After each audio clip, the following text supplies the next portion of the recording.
السلام عليكم ورحمة الله وبركاته. كبجمتوتا فرصة كينيا وندكيسنو بغنا غنو جراتن سنين جرا ادون جرو دو ويتي جرا يرون كيس جرو كون اللي يرو رمضان بعد بتورا چالي ان يرو دوراتي في رمضان مودالي مودالي يرو دوراتي في رمضان كيس سومودتين غيا هغنا غاي جرا جرا غرانو مان كبجمتوني فوردفتون داوتنو ياو كون كيسنو رمضان مبارك سنين كاميرا Akhiya qabadhee jira yeroo duraatiif ramadaana keessa dhufee jira bakka nagaan noo'ettani isin jira keessummaa haaraa tokkos qabadhee dhufee jira mee keessummaan an qabadhee dhufe kun isin wala barsiisa eenyu jedhama. Assalamu alaikum warahmatullahi wabarakatuh. Kabajamtoota fi hordoftootni cinaan kana beeytani warri nambeynallee nani jannaan jaama fuula kiyyan ilaaltanii jannaa miti nani jeenaadha garanumaan gara abditti maal akka jiru. أبي كم جسر؟ جنارات. جنة. مكان؟ جنة. جنة بس. استغفر الله. بيت وقت جنة تعبتي. جنة عبدي تيج. كبجمتوتا فرتوتا كينيا أركتني جرتانية جارا. أنا مو جنة جنة ما باسي سني اسمته فولا جيرتي أسلوبه ناجر أجرتي ما جيتوا كوربات. Imbene garu maka duga imaten jirtu duga dubbachuudhaaf jannaadha miti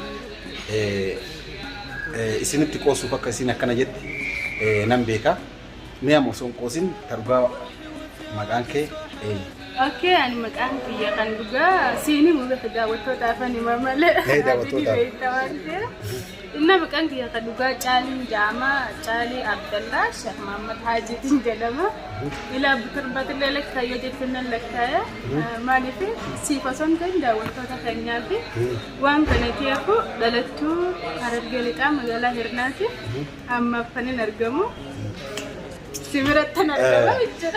Dr. Abdi biratti argamaa saniifuu maqaan kiyyatti jannaa jedhee osoo abdiitti himadhee wayya malee maqaa biraa abdiitti himachuun baay'ee natti ulfaata jetteetti kana natti himattee jechaadha kabajamtoota furditoota keenya dhugaa dubbachuuf caaliidha caaliin biyya Suudi Arabiyaas turtee akkasumaan yoo dongoruu dhabaadha jechaadha biyya Suudi Arabiyaa erga turtee kaatee booda turtii yeroo dheeraatiin booda biyya galtee biyyas xiqqoo daddalagattee ergasii haalli tokko hojjechuu illee jennaan gara biyya kanaa dhuftee jirti nus akkasumas qeeballee fudhannee jirra erga dhuftee ji'a moo ji'a lama akkas ji'a lama ga'e ji'a tokko beekte ji'a tokko deemti ji'a tokko deemtichaadha guyyuu ganna baasii magaalattiin agarsiisii iddoo bashannanaa takka takka nageessii maan naan jedhaa turte manis xiqqoo biizii waan ta'eef hin geessine isitti of tuuluu fi mitis dhugaa dubbachuudha jecha isiinis ni beekti hojiidha biiziidha hojiidha kanaaf isiillee osoo bakka takkallee hin geessin hangana turee jira har'a immoo iddoo kana fidee jira jechaadha kana biyya keessa jirru heddumminaan osoo hin ta'in xiqqeessinee isii garsiisuudhaaf iddoo bashannanaa kana geessee jira jechaadha kabajamtoota furditoota keenya guyyaa har'aa Caaliin waan barbaade nyaachuu waan barbaade dhuguu waan isin barbaadde ni xalabattee jechaadha yookaan waan barbaadde herrega kiyya irratti isii bashannansiisuudhaaf wanni isii bashannansiisuuf iddoo kanatti fidee kabajamtoota furditoota keenya kabajaaf jaalala isiniif qabu irraa kan ka'e jechaadha kana fakkaataa guyyaa har'aa waa hedduu godhu deemna iddoo hedduu geessuudhaaf deema garuu sa'aatiin illee sa'aatii maleedha laftis halkanii kana hamma sagantaa qootii nama hordofaan isin jedha. Afeerratanya nufaana tura waa hedduu qabannee isinii dhufna fuula duraatis akkasitti akka nufaana turtan kabajaa fi jaalalaan isin gaafannaa jechuudha.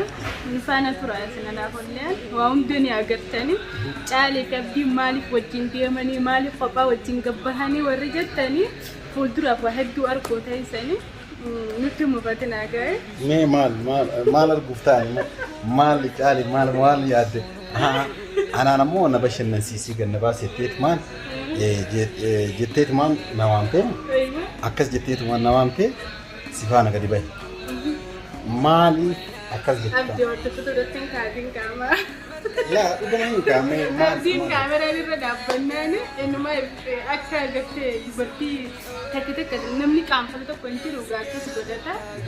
Maaliirummaan sirraa deemteera kaameraa itti gaafna. Aadaa wanni ganna baasitee fi wanni maqaalee jannaanatti mattee fi waan biraa bakka jannaan hafuuf jecha. Dhaggeeffadhaa isin kabajamtoota fi hordoftoota keenya abdiin isinitti immoo jinnii jannaa waraabessi nyaatee jira. Nyaanni abadan hin nyaatu. Jinnii jannaa waraabessi nyaatee amma jinnii eenyuuti jira yoo jettan jinnii caaleedha. Jinnii jannaa moo waraabessi kam nyaatu? Waraabessi. Abbaa. Akka muka kabiyya jiru mana jaaran jettee Oromoon. Maali? Oromoon maal jettanii beektaa? Muka kabiyya jiru mana jaaranii jette. Maaltu si barbaachise ati? Lafa fagoo maaltu deemu si barbaachise?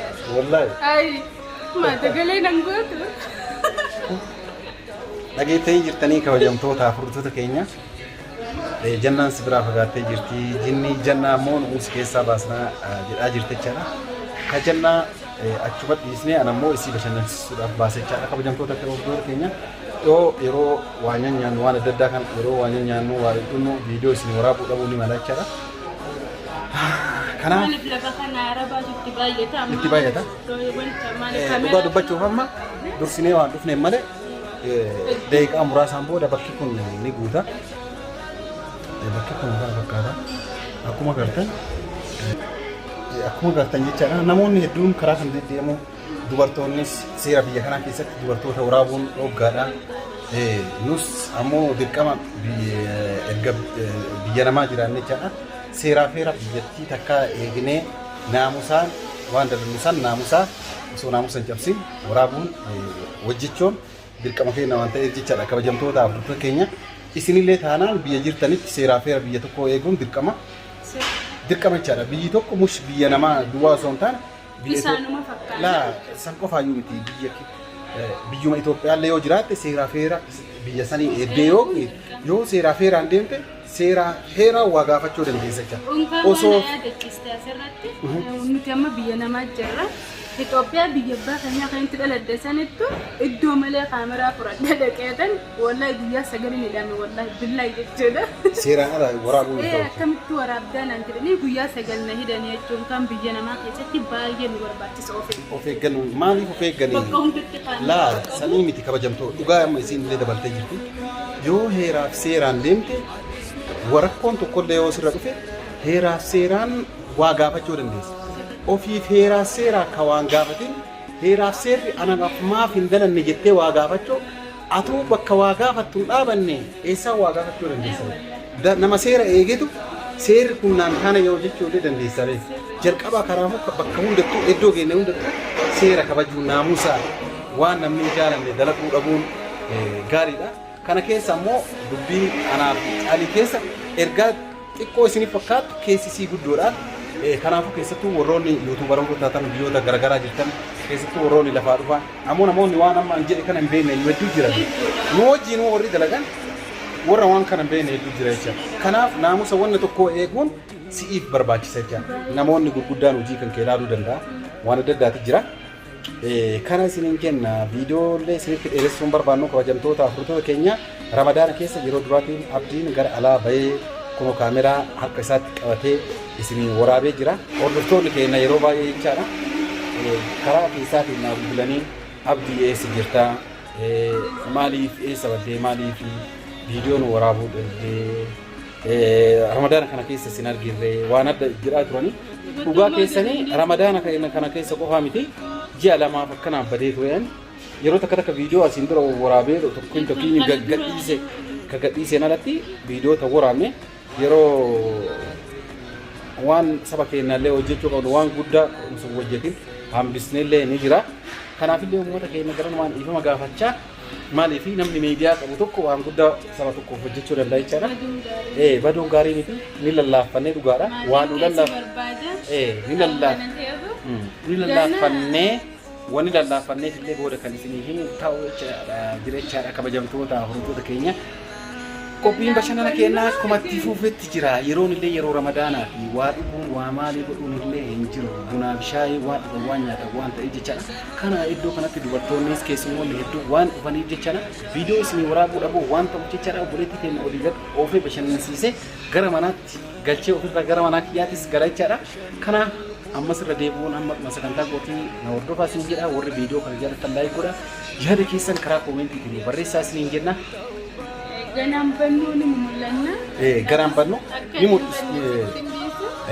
Kabajamtoota hordoftoota keenya waa hedduu waan baratan jenne qabannee inshaallah dhiyeenya kana keessatti isin dhufnee abdii guddaa qabna. Maal jettu tamsa addaa qabna. Tamsa addaa kan hin qabu hin jiru maaliif yeroo dhiyootti meeggaddaadha innaani waan babbareedduu waan irraa gammaddan qabannee isin dhufna. Atilleen viidiyoo kana dura waraabdee maxxansuu jirta malee viidiyoo haaraya hordoftoota kee bu'aarsaan jirtu ganaa qabeetan isinii dhufa nu eeggadda chaayinaala yaayaa hoof irratti isin hin jenna hangama qiyyaamtadha. Kana kabajamtoota hordoftoota keenya keessummaan yaarraa qabadhee isinii dhiyaadhe kunoo kana fakkaattee jechaadha. Kana fakkaattii caaliidhaan wal barattanii jirtanii yuutuuba qabdi yuutuuba isiillee viidiyoo kana jala liinkiis koomentii jalqabaa irratti waan argattaniif jechaadha. Seenaa fi sabskiraayib godhaa isin jenna. Assalaamu alaikum wa rahmatullahi wa barakaatuh.